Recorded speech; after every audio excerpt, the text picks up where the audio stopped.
este webinar, lo que nosotros vamos a ver a lo largo de los 60 minutos es de qué forma los decretos supremos, en este caso la República del Perú, establecen las normativas que se tienen que contemplar en el diseño y la construcción de tanques para estaciones de servicio. Entiéndase como tanques de estaciones de servicio, lo que aquí en Bolivia es conocido como surtidores y en Perú los grifos, ¿no?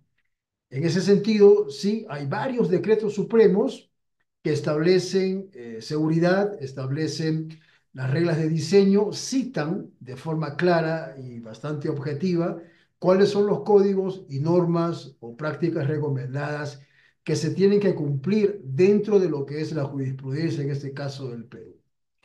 Empecé diciendo que en ocasiones rápidamente nosotros pensamos en los códigos internacionales y eso no está mal. Sin embargo, no debemos subestimar los decretos supremos. Así que vamos a desarrollar este webinar en esta noche. Vamos a estar viendo varios aspectos de decretos supremos, la relevancia, por qué estos documentos son importantes, porque de ahí se van a desprender el cumplimiento de forma cabal de lo que los ministerios, en este caso de energía en el Perú, dictan para que las empresas se sometan, ¿no es cierto?, a las normativas que están reconocidas o adoptadas.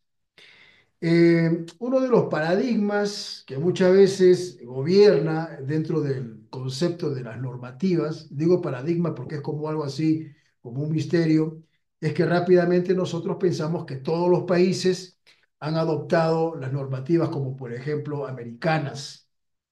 Bueno, aquí en Bolivia, por ejemplo, sí, algunas normativas americanas tienen jurisprudencia, pero básicamente esto se da en empresas privadas, ¿no? En empresas privadas. Decretos supremos, decretos legislativos en el Estado Plurinacional de Bolivia no se compara mucho con lo que es de Perú. Perú sí ha adoptado, el gobierno, ¿no es cierto?, han adoptado usar códigos americanos en su gran mayoría. Aquí en Bolivia y en otros países de la región probablemente esto no sea así. Sin embargo, siempre suele al final del día darse cumplimiento a códigos internacionales. Es importante comprender la relevancia de conocer como técnicos, como profesionales, cuáles son las normativas que nuestros países, en este caso Perú, ha adoptado, porque de ahí se desprenden muchas obligaciones, muchas responsabilidades y hay que cumplir, pues, ¿no es cierto?, con las legislaciones, en este caso de la República del Perú. Yo voy a desaparecer brevemente de sus pantallas para no distraerlos y lo que vamos a hacer en este momento es lo siguiente. Es importante que primero entendamos qué es un decreto supremo. No vamos a hablar de política, no es la intención, pero sí es importante que comprendamos qué es un decreto supremo y por qué razón es tan importante que como introducción en este webinar comprendamos este alcance, estos documentos llamados en este caso o normas técnicas, ¿sí? Pero descansan en decretos supremos. ¿Cuál es el concepto de un decreto supremo? Esto es importante. Bueno, lo que pasa es que un decreto supremo, ojo con cada palabra que aquí se ha elegido para dar a conocer este concepto. ¿Por qué es tan importante un decreto supremo? Bueno, es una orden escrita, en este caso dictado por el presidente de la República o el presidente del Estado o del país.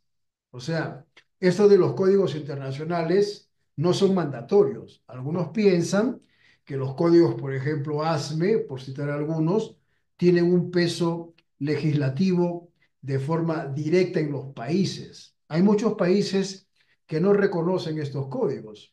Digo, en ocasiones son las empresas privadas, pero de parte de un presidente o de parte del gobierno, a través de un decreto supremo, no todos los países es como en el Perú. En este caso, el presidente de la República del Perú sí ha adoptado, ha reconocido de forma categórica dentro de su espectro códigos, en este caso vamos a ver más adelante, americanos, algunos códigos pueden ser europeos, alemanes, en fin, pero esto viene por parte del presidente de la República. Ahora, estos documentos son órdenes escritas. Ojo con este término, orden, porque es un término legal, son documentos que el presidente de nuestro país, en este caso la República del Perú, los ha reconocido de forma abierta, de forma categórica. Y esto parte de esta manera porque vemos claramente que en este caso el Perú, sí, pues, a través del presidente o a través del gobierno, ha reconocido públicamente qué normativas internacionales se tienen que utilizar, en este caso para construir tanques de combustibles o de surtidores o de servicios. Entonces partimos directamente de este concepto. Un decreto supremo es una orden escrita del presidente de la República, dicta dentro de su esfera de competencias y lleva la firma del o de los ministros o ministerios de Estado respectivos y está sujeto a una transmisión especial. Entonces, el tema de los decretos supremos, repito, no vamos a hablar de políticas, pero se entiende perfectamente que es el gobierno o es el Estado, en este caso del Perú, que adopta una serie de normativas internacionales. ¿De qué forma los adopta? Bueno, a través de los ministerios competentes, a través de los ministros de Estado, bueno, ellos firman, ellos emiten, ¿no es cierto?, que estos documentos se van a utilizar dentro de la República del Perú. Así que un decreto supremo es un documento muy importante, muy relevante. Hago énfasis en esto, antes de estar pensando en códigos ASME, en códigos AWS, API, tenemos que saber cuáles son los códigos internacionales que nuestro gobierno, o el presidente en este caso, ha adoptado para que se use de forma mandatoria, obligatoria en la República del Perú. Así que esto es muy importante para no subestimar las legislaciones, en este caso del Perú. Y repito, obviamente, cuando hablamos de códigos internacionales, ya sabemos cuáles son el alcance de algunos de ellos, pero este curso lo que busca es capacitar a las personas y que conozcan cuáles son los decretos supremos que están reconocidos por el Perú. Bueno, la imagen es bastante obvia. Tenemos un surtidor. Decimos o pensamos, ¿y dónde están los recipientes? Algunos recipientes pueden estar sobre la superficie, en algún punto en específico, pero la gran mayoría de surtidores o de grifos, en este caso en el Perú, esos recipientes están enterrados, están debajo de estos equipos que nosotros conocemos como grifos o surtidores. Ahora, los materiales, voy a empezar a hablar en términos generales, pueden ser aceros al carbono, pero también pueden ser de fibra de plástico reforzado. Eso va a depender de la normativa o del alcance del elemento o del combustible que se va a almacenar. Algunos recipientes pueden tener cámaras comunicantes, es decir, dentro de un recipiente van a haber separaciones, van a haber eh, separaciones que distribuyen diferentes quizás combustibles, eso también lo vamos a ver más adelante, pero básicamente por lo general, estos recipientes están enterrados, están debajo de lo que vemos aquí como un surtidor o como un grifo, ¿no? Lo que también en Perú, bueno, lo conocen como grifo. El título del curso es el mismo título del webinar. Vamos a ver en el curso de qué manera se diseña, se construye estos tanques que están en estaciones de servicio bajo normas técnicas nacionales peruanas. Vamos a ver también códigos internacionales, pero lo que básicamente pretendemos es que conozcamos de qué manera los decretos supremos adoptan estas normativas internacionales. Bien, eh, vamos a conocer en el curso de una forma más profunda, vamos a ver el espectro de estos decretos supremos. Ojo, no confundir con normas técnicas nacionales, porque a veces también se suele confundir, ¿no? Una NTP, una norma técnica nacional. No, estos son decretos supremos, de los cuales sí se van a desprender normas técnicas, prácticas recomendadas, estándares, normas, códigos y una serie probablemente de documentos que se relacionan entre ellos. Los decretos supremos en la República del Perú que abarcan las reglas o las leyes en el tema de seguridad para almacenar hidrocarburos son los siguientes. Está el decreto supremo número 052 del año 93. y está el Decreto Supremo 054 del 93, que es un reglamento para estaciones de servicio. Estos decretos supremos, dentro de su alcance, vamos a ver dentro de unos minutos el contenido, abarcan un espectro amplio de lo que es seguridad, de lo que es materiales, de lo que es soldaduras, ¿sí? No desarrollan como un código de construcción lo hace, pero sí dicta las reglas, da las pautas. De forma literal, los decretos supremos se enfocan en lo que las empresas, en este caso de la República del Perú, deben adoptar dentro de su alcance como constructores, ¿sí? Abarcan partes eléctricas, abarcan no solamente soldadura, también abarcan procesos de soldadura, pero no lo desarrollan como un código o como una norma como nosotros conocemos. ¿Cuál es el objetivo? Bueno, conocer, ¿sí? Las competencias se basan en un conocimiento pleno de la información. He visto en ocasiones en proyectos que a veces se dan ciertas dudas, ¿no es cierto? Porque aunque los códigos internacionales tienen un peso bastante trascendente, también en el momento de diseño y construcción y fiscalización nos preocupamos qué dirá los decretos supremos nacionales. Y eso pasa en todos los países, hay que conocer. Entonces, vamos a conocer y vamos a aplicar las directrices para el diseño, para la construcción de tanques en estaciones de servicio en el curso, y vamos a ver de qué forma se asegura el cumplimiento de las normas nacionales, especialmente en este caso estos decretos supremos. Bueno, la foto es evidente, vemos los caballeros que están ejerciendo las funciones de seguridad, ¿sí? Bueno, lo que la foto trata de mostrar es que son personas que se van a enfocar en el cumplimiento no solamente de las normas, si en caso las competencias de ellos abarca conocimientos de normas internacionales o son profesionales que tienen acreditaciones internacionales, genial, pero básicamente las personas que están en proyectos que velan el cumplimiento de los decretos supremos conocen el espectro del documento. A veces, en ocasiones pretendemos que estas personas que están entrenadas o que están fiscalizando de acuerdo al decreto supremo, en ocasiones pretendemos que sepan más allá, ¿no? A veces queremos que también ellos conozcan las reglas del Código ASME sección 8 o de la API 650 y como un poco como que los subestimamos y queremos que tengan conocimiento que no les compete. Eso hay que tenerlo claro. En los proyectos hay personas de parte del Estado que no necesariamente tienen que tener acreditaciones como las que nosotros conocemos, ¿no? Acreditaciones como API 570 o 653 o que sean inspectores ASME o CWIS, no necesariamente. Estas personas que están fiscalizando de acuerdo a los decretos supremos operan dentro de ese espectro, dentro del decreto supremo. Eso hay que tenerlo presente porque a veces subestimamos o en ocasiones podemos generar un clima un poco incómodo. No es función de ellos ejercer una fiscalización dentro de códigos internacionales. Ahora, si el Estado o el gobierno, dentro de los ministerios competentes, certifica su personal con estas acreditaciones internacionales, fantástico, buenísimo, pero no es un requisito indispensable para las personas que aplican los decretos supremos.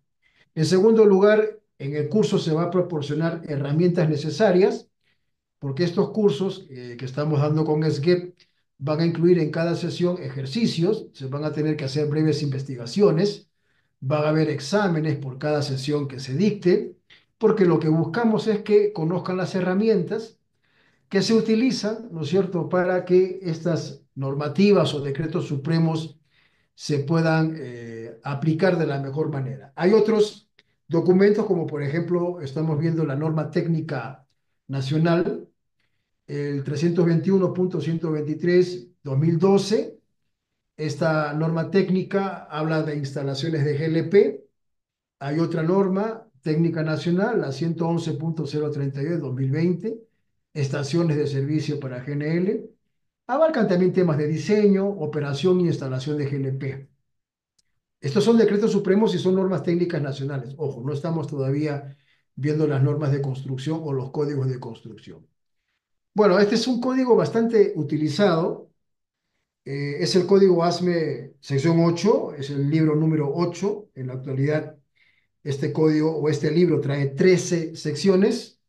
Hasta la edición 2019 eran 12 nada más, para los que se interesan en el código ASME, y esta es la carátula de la división 1. Este código dicta reglas generales de un amplio espectro. Hay otras divisiones que ya se centran en otras especialidades, en materiales o presiones, pero es el código más conocido. Ahora, no siempre este código se utiliza para fabricar estos tanques en estaciones de servicio. Se emplea, sí, comercialmente hablando se emplea, pero hay otras normativas que sí tienen un espectro un poco más profundo en temas de combustible. Lo que pasa es que este código de recipientes a presión no se centra, no tiene un alcance para presurizar o almacenar derivados de hidrocarburos. En todo caso, sería la sección número 12 del libro de calderas y recipientes. Pero se usa mucho, se extraen algunos datos, algunos juicios de ingeniería, se pueden tomar del código 8, división 1 de ASME. Bueno, en el curso vamos a compartir información relacionada a este código, a esta norma. Es muy conocido, sí, pero su espectro abarca la construcción de recipientes sometidos a presión, no necesariamente de combustible, pero se usa. O sea, lo que estoy diciendo es que este código no gobierna literalmente tanques de estacionaciones de servicio, no, no es su alcance general, pero se suele utilizar algunos juicios de ingeniería porque en el diseño se abarcan también materiales, inspecciones, y este código podría complementar dentro del alcance de fabricar un recipiente. Pero repito, su alcance no es para combustibles literalmente, pero lo vamos a ver en el curso. Es un código muy conocido, ¿sí? El código 8. Bien, como introducción, el tema de los recipientes, en este caso para estaciones de servicio, abarcan recipientes que pueden estar fuera, o sea, no están enterrados. Pueden ser recipientes como vemos la foto, o la imagen, hay un remolque, hay un camión, hay un tráiler que está transportando, ¿no es cierto?, el combustible para ser depositado en tanques estacionarios, que pueden ser superficiales o pueden estar enterrados, ¿sí? Por lo general, esto se ve con frecuencia en las ciudades, ¿no? En lugares más remotos, donde hay plantas satélites o plantas fuera de la ciudad, sí, podrían ser a través de tuberías, de un punto A a un punto B, pero por lo general nosotros en la ciudad vemos que se transporta el combustible de esta manera. Hay una palabra importante que se usa en muchas disciplinas de la ingeniería que tiene que ver con la calibración. En vista que la calidad es medible, la calidad obedece a criterios de aceptación, obedece a criterios de rechazo. El tema de la calidad implica calibración de equipos, de herramientas, etcétera. Lo mismo aquí, y aquí con mayor razón, porque la calibración de un tanque, dentro de lo que se relaciona esa actividad de calibrar un tanque, bueno, es un proceso que permite determinar capacidades totales del tanque o las correspondientes capacidades parciales a diferentes alturas. Cuando hablamos de recipientes, caballeros, los recipientes consideran dónde van a ser instalados, se contempla mucho el tema de la altura por temas atmosféricos, y dentro del alcance de los tanques, que en este curso vamos a ver, la calibración también contempla ciertas variables, ¿no es cierto? Porque no es construir solo por construir, lo cual no es una actividad muy compleja, sino que la responsabilidad se ve reflejado en otras actividades. En este caso, el término calibración de un tanque es todo un proceso, lo cual busca determinar, establecer a través de juicios de ingeniería capacidades totales de los tanques, o si van a trabajar a full o van a trabajar en una cantidad parcial, eso se tiene que determinar porque los tanques de almacenamiento son recipientes con formas geométricas ya definidas, cuya finalidad es almacenar un producto determinado para que luego sea distribuido o transferido.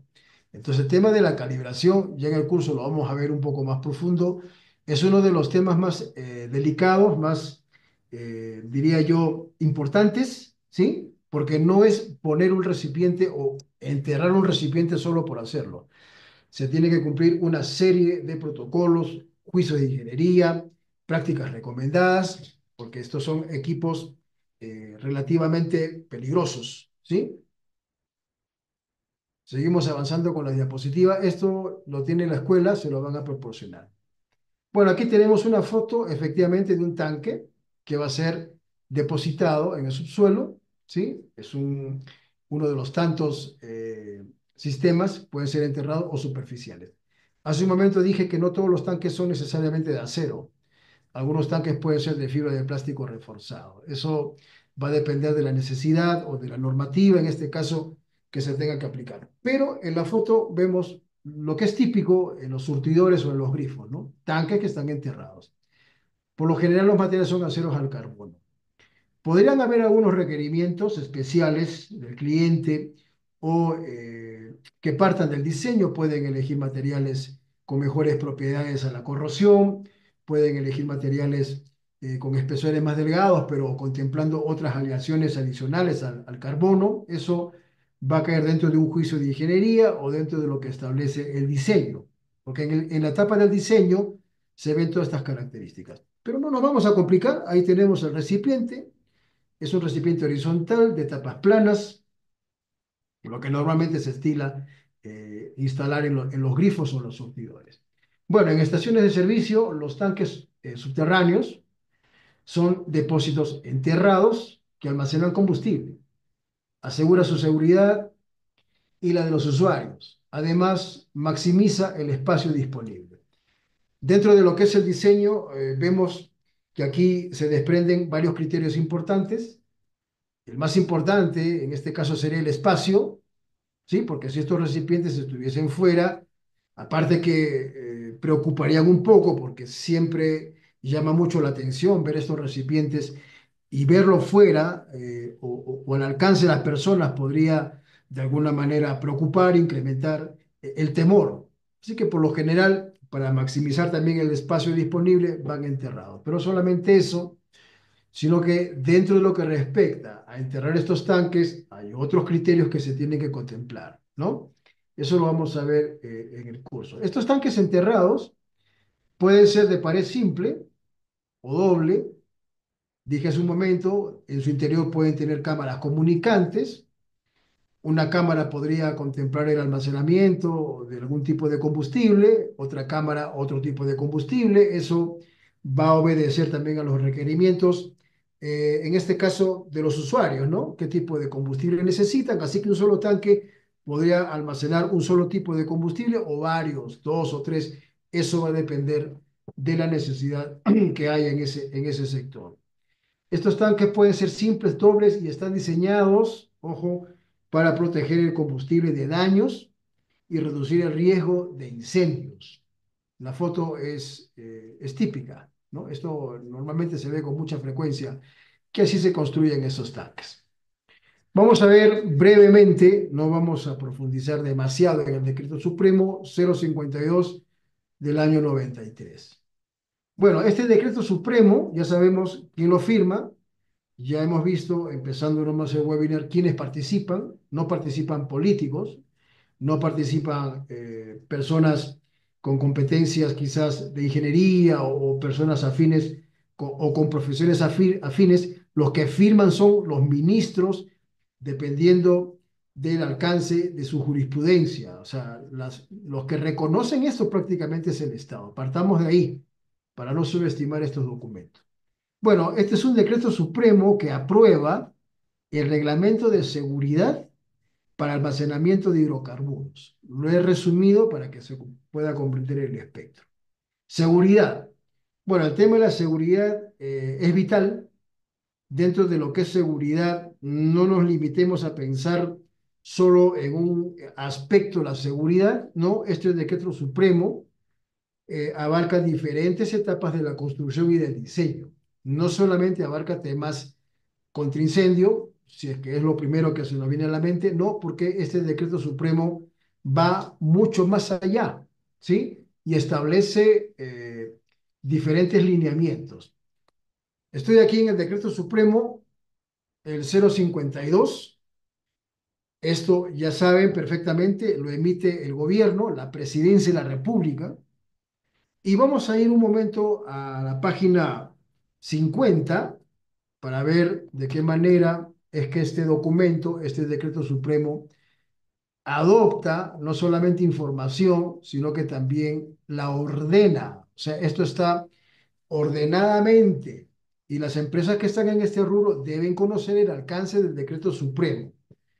Ahora bien, no está mal sobredimensionar la seguridad, no está mal que la empresa constructora en este caso haya elevado en sus políticas de seguridad los factores, en este caso pueden contemplar ciertas tecnologías, pueden darle un valor agregado al tema de la seguridad, no está mal, ¿no es cierto?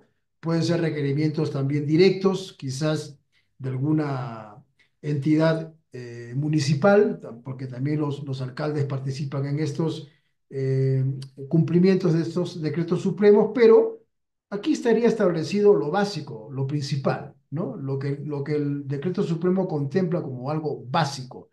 De ahí se pueden ya diversificar la ingeniería, la seguridad, los equipos, de repente tecnologías. Bueno, eso no está mal, está bien, pero partamos de una base.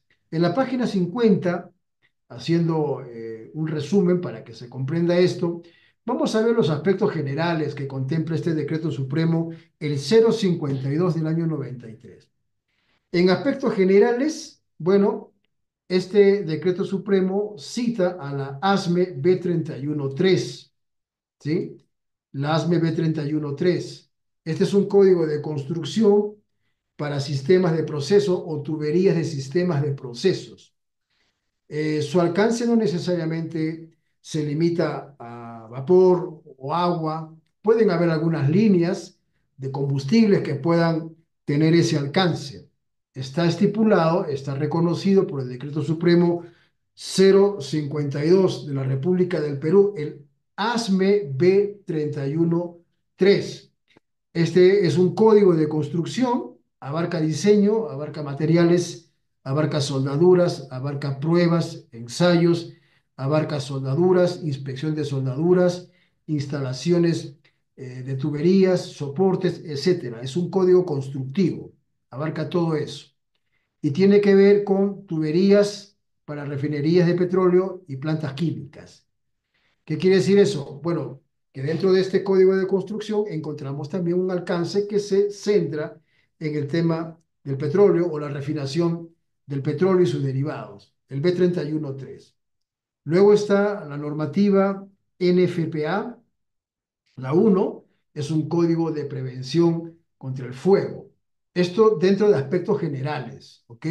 O sea, son códigos que abarcan una amplia gama de requerimientos que se han reconocido, ¿no es cierto?, en este caso por la gerencia jurídica de Ocinermi. Hay otros más, está el NFPA 11, el NFPA 11A, el primero es un estándar de expansión para sistemas combinados o sistemas de agentes combinados. ¿Por qué estamos viendo esto? No que en el curso vayamos a estudiar o vayamos a recurrir a estos estándares o estos códigos de la NFPA. No, pero sí tenemos que entender que todas estas normativas están reconocidas, en este caso por la República del Perú, por el presidente de la República del Perú y sus ministros. Probablemente no todos los trabajos que nos toquen vayamos a emplear todos estos estándares o códigos, pero lo que sí nos queda claro es que están reconocidos por la República del Perú.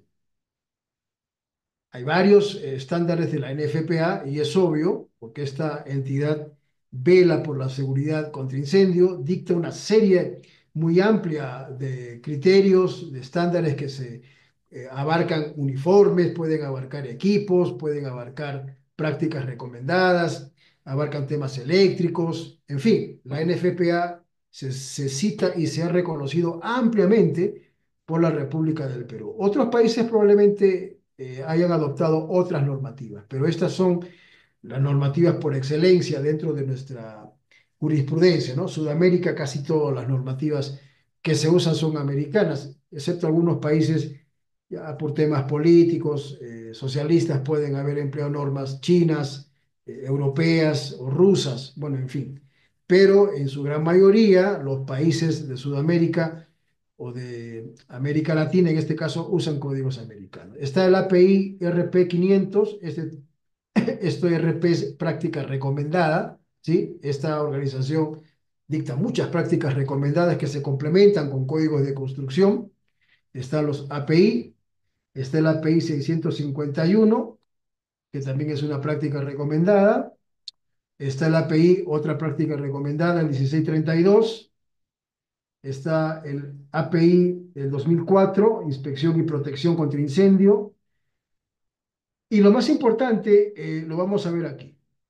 En el acápite B están tanques atmosféricos, ¿sí? Citan también las normativas que se usan, pero lo que nos compete a nosotros está en el acápite D, tanques enterrados. Básicamente, en estas normativas que voy a pintar, se estaría resumiendo lo que en este curso vamos a tratar. Los otros no es el alcance, no vamos a ver temas de tanques atmosféricos, pero estamos viendo que sí están reconocidos por la República del Perú.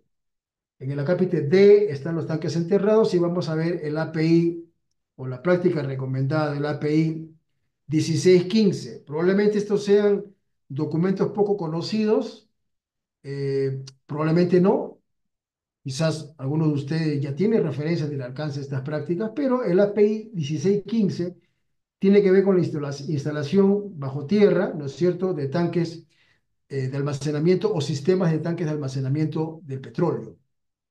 El API o la práctica recomendada API 1615. Este es el decreto supremo. Hemos venido un momento aquí para ver el alcance. Otra de las normativas que se usa mucho es la UL 58. ¿Sí? La UL 58. Bueno, este es un estándar para tanques enterrados de acero para combustibles y líquidos inflamables, la UL 58. Luego está la UL 1316, estos son estándares. En este caso, este estándar tiene que ver con plástico reforzado o fibra de plástico reforzado para tanques que van a ser enterrados, que van a almacenar petróleo o productos del petróleo. Está la CTM D4021, todos estos códigos y estándares y prácticas recomendadas para tanques enterrados, ¿ok? No nos vamos a perder porque ya la República del Perú ha delineado cuáles son los códigos sobre los cuales se tienen que diseñar y construir para tanques enterrados de almacenamiento, ¿sí? De combustible. Está el ACTM D4021. Ojo, en el curso, todos estos estándares, todas estas normas y prácticas recomendadas, ustedes lo van a tener como material de estudio o como herramienta de trabajo, ¿ya? Cuando hagamos los exámenes o encarguemos algunos temas de investigación, se les va a proporcionar un enlace de una nube y ahí van a encontrar todas estas normativas y estándares. Bueno, la CTM D4021 es un estándar para fibra de plástico reforzado de poliéster para tanques que están enterrados. El tema de las soldaduras de plástico o la instalación de algunos dispositivos, niples, válvulas o instalaciones de accesorios, se usa el código ASME sección 9 para soldaduras de plástico de fibra reforzado. Ese código, el ASME sección 9, abarca soldaduras para materiales ferrosos, pero también abarca requerimientos para la calificación de procedimientos de soldadura y de soldadores para fibra de plástico reforzado. En resumen, el Decreto Supremo 05293 desarrolla entonces en el acápite D todos los códigos, prácticas recomendadas y estándares que las empresas tienen que cumplir. Repito, las empresas pueden desarrollar, es más, desarrollan, innovan, pueden probablemente haber desarrollado prácticas de manufactura usando otras normativas u otros estándares.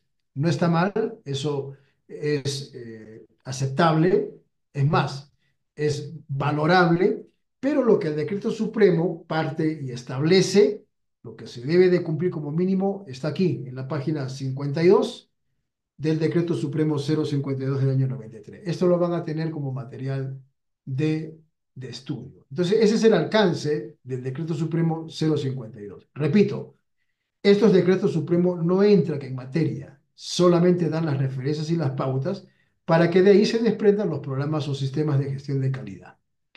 Bueno, ¿qué establece este documento? Normas, establece disposiciones de seguridad, aplica a quien construye, a quien opera y quien mantiene instalaciones para almacenamiento de hidrocarburos.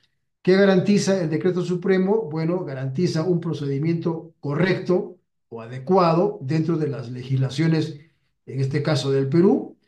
Son documentos eficaces, oportunos para que las actividades de almacenamiento de hidrocarburos se lleve a cabo dentro de un marco de seguridad para el trabajador.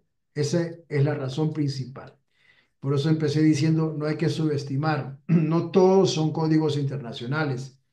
Recuerden que los códigos obedecen a necesidades típicas de cada jurisprudencia. Lo que aplica en Estados Unidos probablemente no aplique en su totalidad en Perú o viceversa. Y así cada país ha dictado a través de sus decretos supremos lo que ellos corresponden que se deba de cumplir. Pero básicamente para eso sirve este decreto supremo. Ahora, es importante conocer el alcance dentro de un contexto político también, ¿no? Porque cuando nosotros recibimos auditores de parte del gobierno, tenemos que tener competencias en el alcance de los decretos supremos. Repito, no siempre los fiscales o los auditores que vienen de parte de OSINERMIN o de parte del Ministerio de Energía son competentes en códigos internacionales.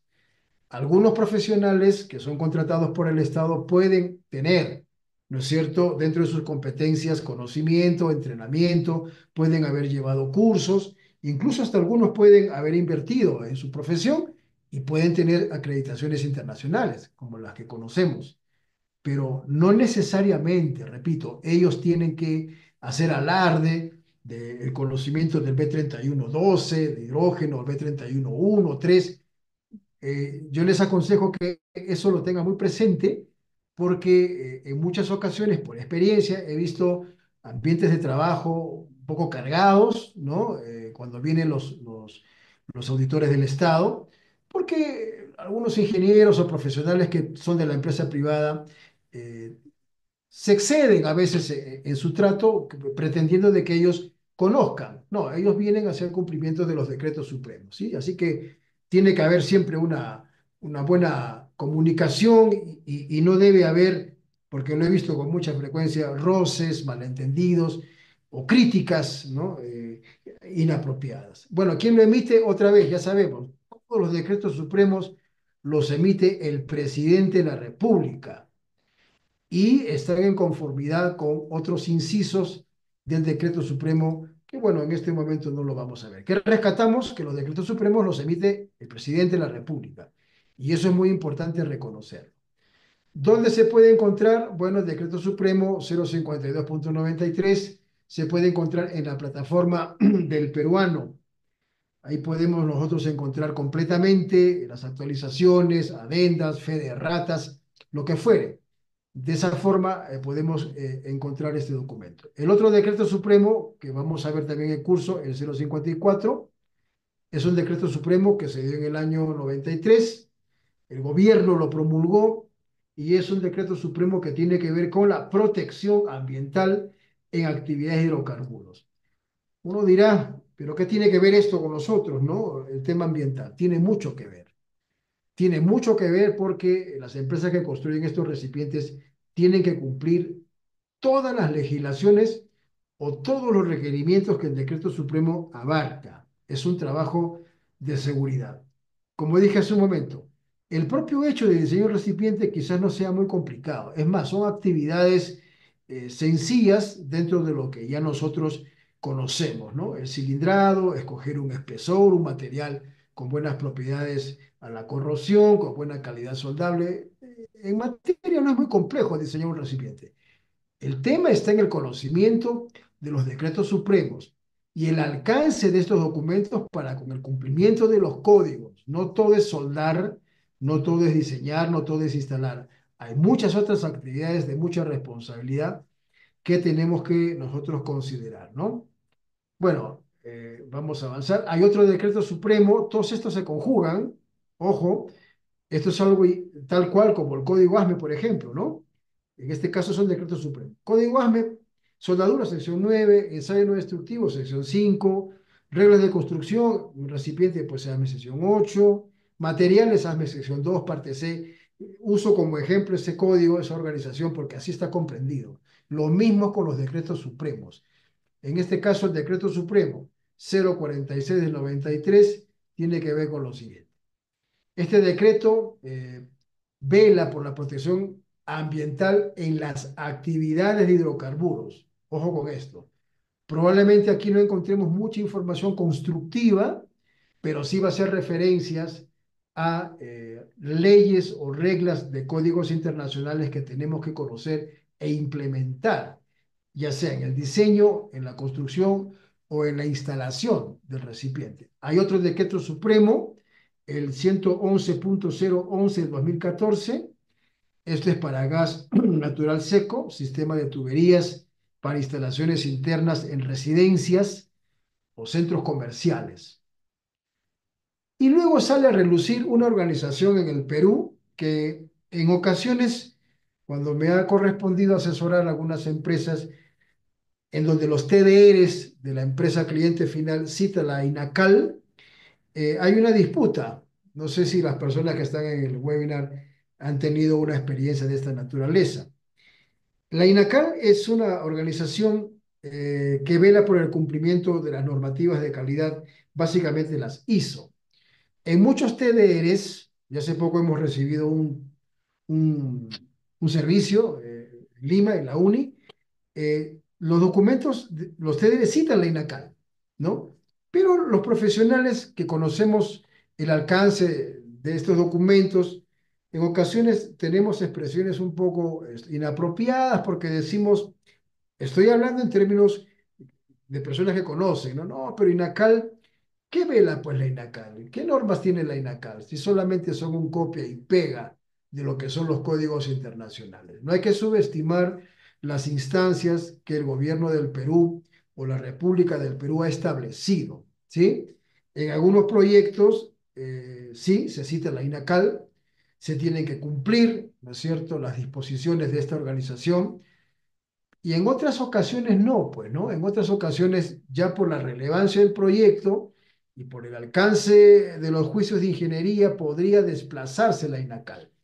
Pero en vista que estamos viendo decretos supremos de la República del Perú, tenemos que dar lugar también a esta organización y conocer a qué se dedica la INACAL. Bueno, la INACAL, si para alguno esto es nuevo, es un Instituto Nacional de Calidad.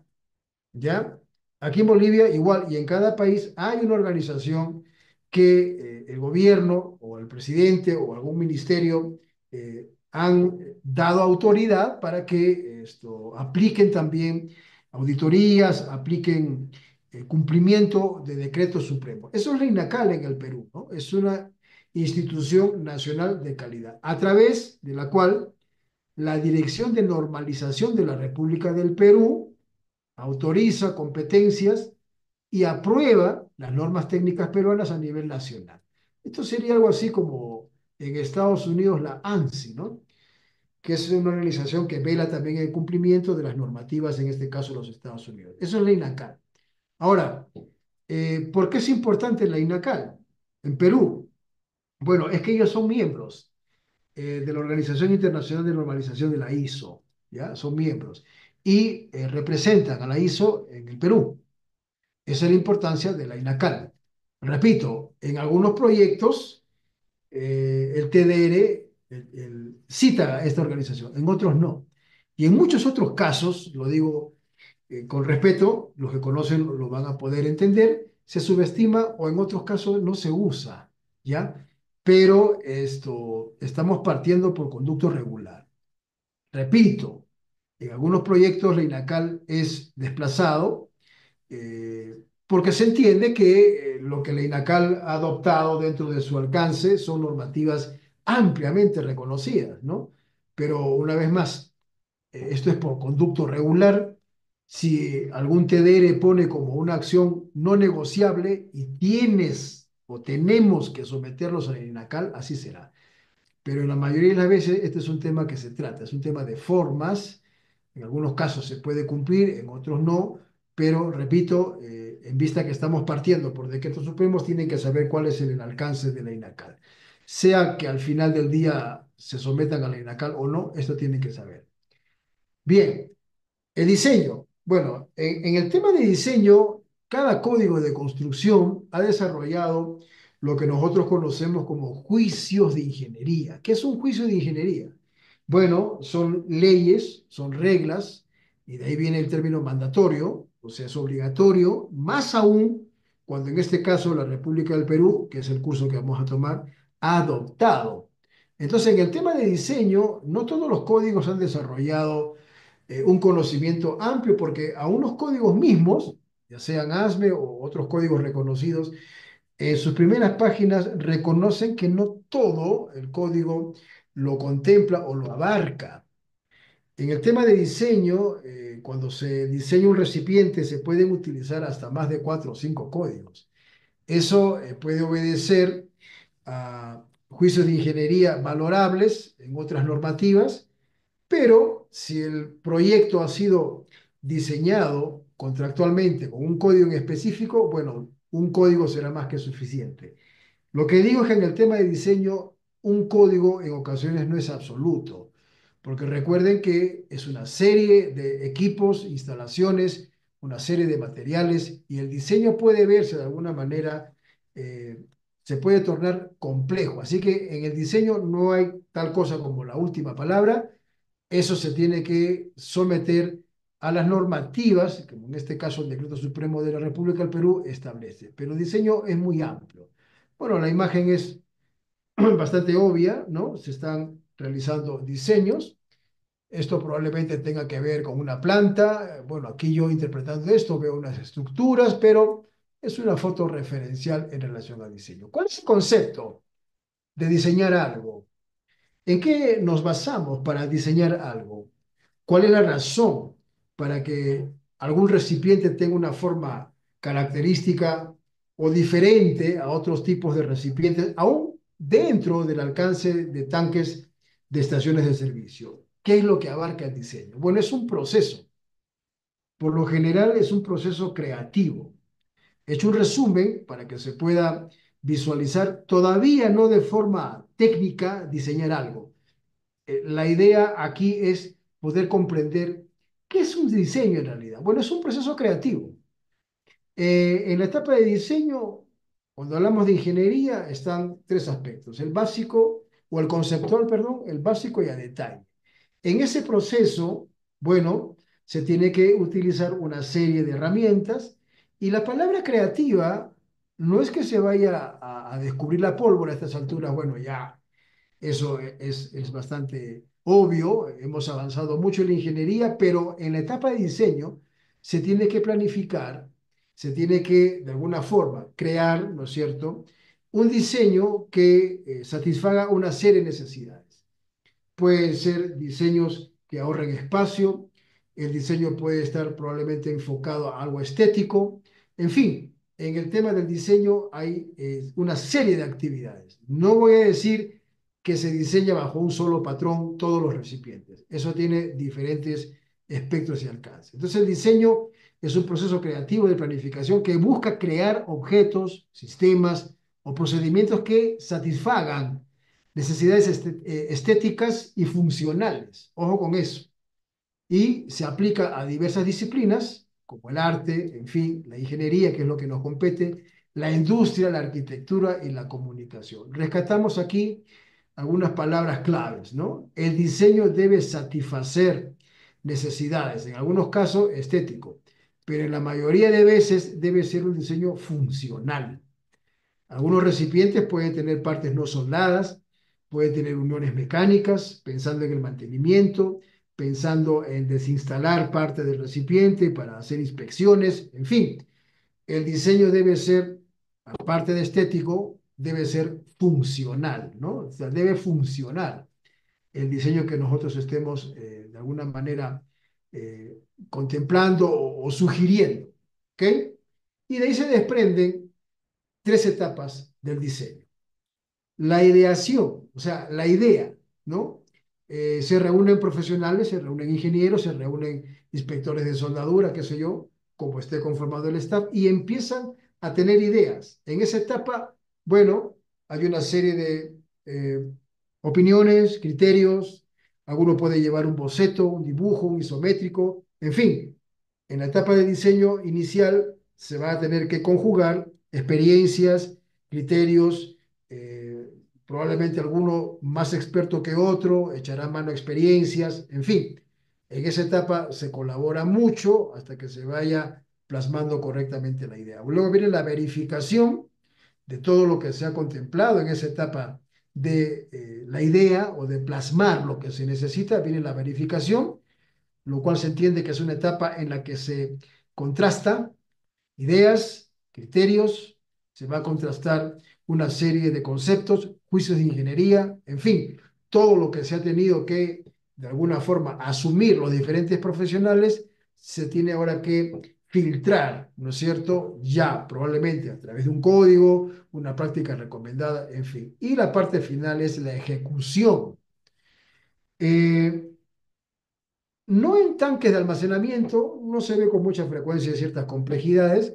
Esto normalmente se ve en equipos probablemente más grandes o equipos con otras características. En ocasiones, en la etapa de ejecución, se tienen que hacer revisiones, se tienen que someter a evaluaciones, a pesar que ya se ha pasado las dos primeras etapas del diseño y la verificación. En la etapa de la ejecución hay revisión de planos, se puede incluso contratar un experto en alguna disciplina porque la parte de la ejecución ya demanda mayor responsabilidad. Y no está mal que las empresas se soporten o se apoyen con profesionales que no necesariamente sean empleados de la compañía, pueden ser personas contratadas con un propósito específico. Así que no está mal que las compañías contraten asesores, consultores externos y se puedan de alguna manera afianzar, ¿no es cierto?, el diseño, los juicios de ingeniería que han optado, en fin, eso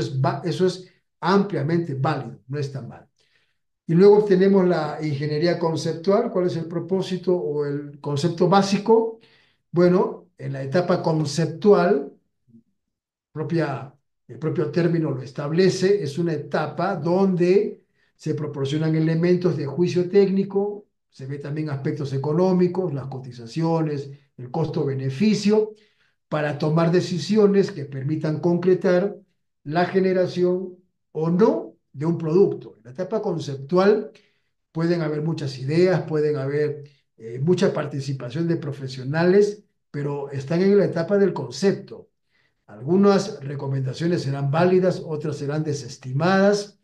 Algunas sugerencias en relación a costos pueden ser las mejores, en otros casos pueden desestimarse por el alto costo de la propuesta o el alto costo que implica algún juicio de ingeniería. Así que en esa etapa nada está dicho. En la etapa conceptual se va a agotar una serie de mecanismos para que luego se pase a la etapa de ingeniería básica. Habiendo establecido los mejores criterios, parámetros, probablemente la selección de ciertos materiales, viendo el tema de costo-beneficio, ya entramos a la parte básica de la ingeniería. ¿Cuál es el concepto? Esto es importante que lo tengamos claro.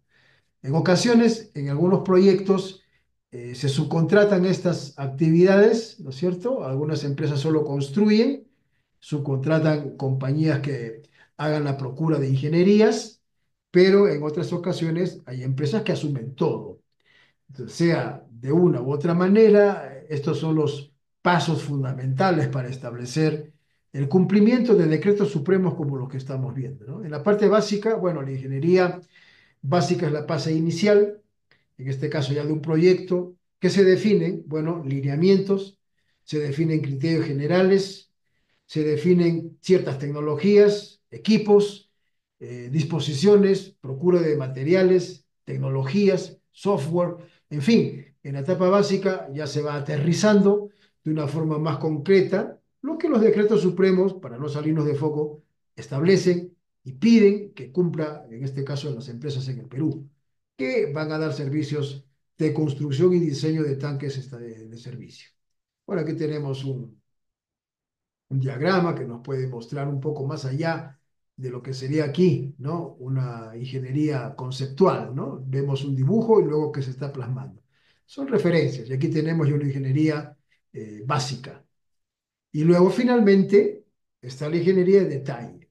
Bueno, ¿cuál es el concepto de una ingeniería de detalle? Es la fase en que se traduce todas las ideas, todos los conceptos generales que se han venido desarrollando en las dos primeras etapas. Aquí, en la ingeniería de detalle, todo lo que sea de alguna manera considerado se tiene que establecer. Conceptos, ideas de un proyecto que han sido desarrollados conceptualmente y luego básicamente. Aquí ya estamos hablando de planos precisos, diseños, especificaciones técnicas que detallan, ¿no es cierto?, la naturaleza del diseño o de la construcción. Sirven ya en esta etapa estos planos, estos diseños, como guías para la fabricación, la construcción o la implementación del proyecto. ¿Ok? No nos salimos del esquema, no nos salimos del cuadro. Todo parte en este curso de lo que los decretos supremos 052, 054, 046, 111.011, 2014 establecen. Repito, las empresas pueden valorar o sobrevalorar su servicio, sí, pero las compañías en el Perú, ¿no es cierto?, que dan servicios de construcción y diseño de tanques de servicio, grifos o surtidores, parten por estos decretos supremos. ¿Por qué hago tanto énfasis en esto, el decreto supremo? Porque la República del Perú sí ha adoptado a través de los ministerios qué códigos, qué normas, qué prácticas recomendadas, qué estándares se deben de no solo utilizar, sino cumplir. Ahora, probablemente hay otras situaciones en donde los códigos no se cumplen, ¿no? Bueno, ya son temas que no vamos a tratar aquí en el curso.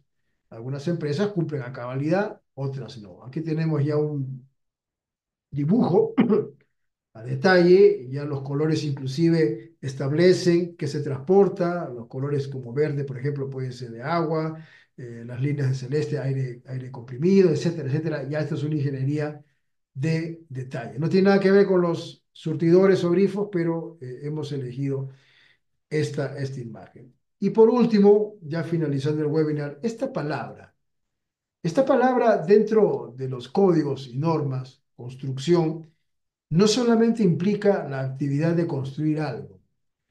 Eh, Haciendo referencia al código ASME, en las primeras páginas de todas las secciones de este código de calderas y recipientes a presión, esta palabra implica diseño, implica ingeniería, implica la selección de materiales, implica soldadura, implica inspecciones, ensayos, pruebas y puesta en marcha. En ocasiones pensamos que la construcción solamente se limita a eso, ¿no? Construir o soldar algo.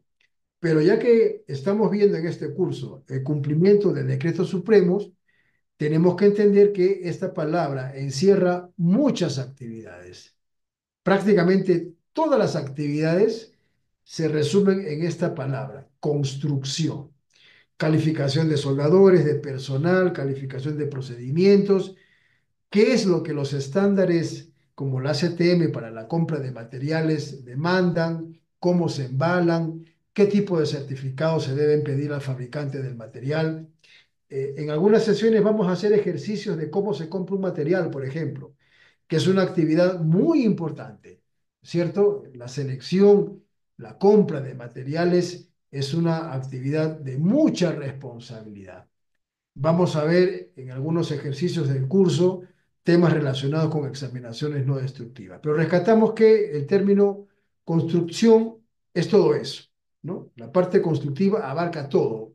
Mejor dicho, entiendan que esa palabra no solamente es soldar algo, no, la palabra construcción abarca todo, de un principio hasta la puesta en marcha de un tanque en este caso, ¿no? Bueno, el API 650 se usa mucho para estos recipientes. El AMS-8 sí, pero no es su alcance. Se pueden extraer algunos juicios de ingeniería, claro que sí, pero el API 650 es para la construcción de tanques de acero. Esto, derivado de hidrocarburos. Y la NFPA 30 se usa para la instalación y la seguridad. Dentro de los combustibles se dividen en tres clases. Ya profundizaremos en el curso, pero están los líquidos de clase uno. Bueno, aquí vamos a ver la importancia de la clasificación de los líquidos inflamables.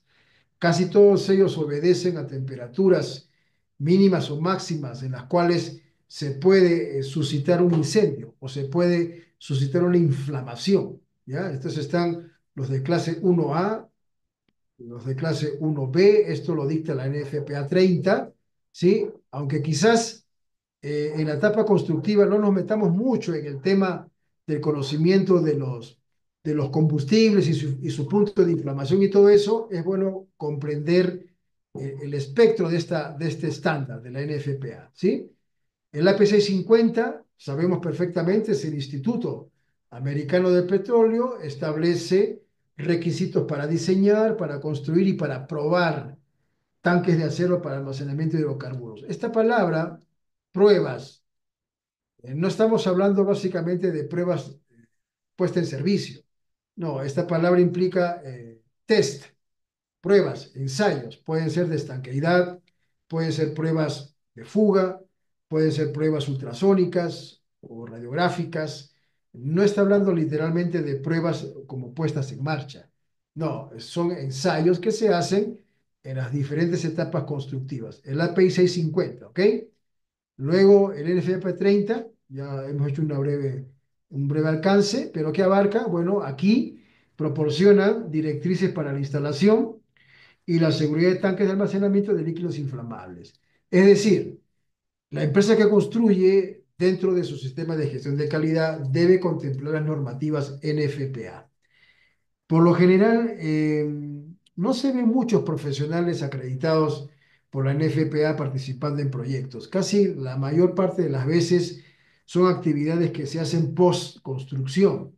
O sea, al final de la construcción se toman ciertas medidas de acuerdo a la NFPA y hacen inspecciones de cómo lo han instalado, temas de seguridad, dónde están los extinguidores, las líneas contra incendio y todo eso.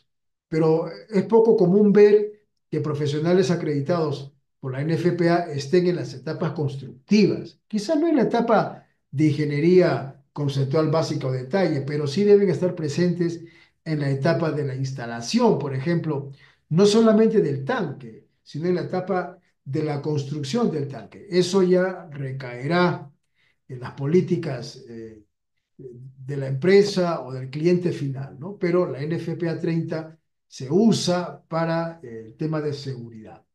¿Qué más? Está la API 2350.